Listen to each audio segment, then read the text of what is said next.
Genes expression and RNA interference. RNA interference involves the use of small RNA molecules. The enzyme dicer chops the double-stranded RNA into small pieces of RNA. With the help of these small RNAs, gene expression can be controlled. MicroRNA binds to complementary RNA to prevent translation. Small interfering RNAs degrade particular messenger RNA before the translation. RNA interference and degradation of messenger RNA. Here there is double-stranded RNA. Small interfering RNA is produced.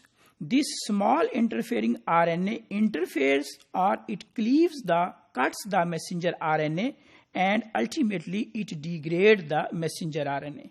So gene expression can be controlled with the help of small interfering RNA, where the small interfering RNA degrade the messenger RNA. While on the other hand, RNA interference can also be controlled by inhibition of translation.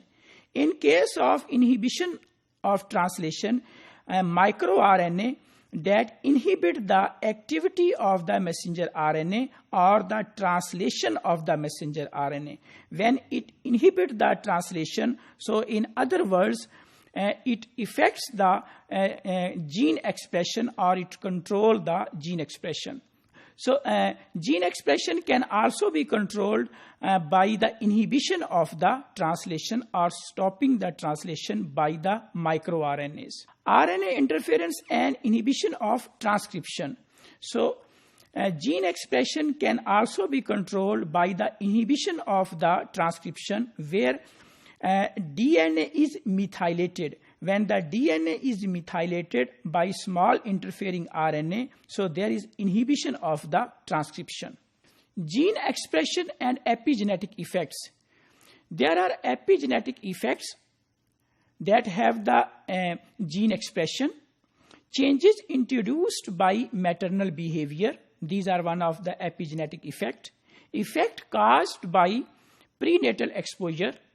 Effects in the monozygotic twins. These are some of the epigenetic effects that also control the gene expression. In addition to this, DNA methylation is maintained from generation to generation. That is also the epigenetic effect, and it controls the gene expression.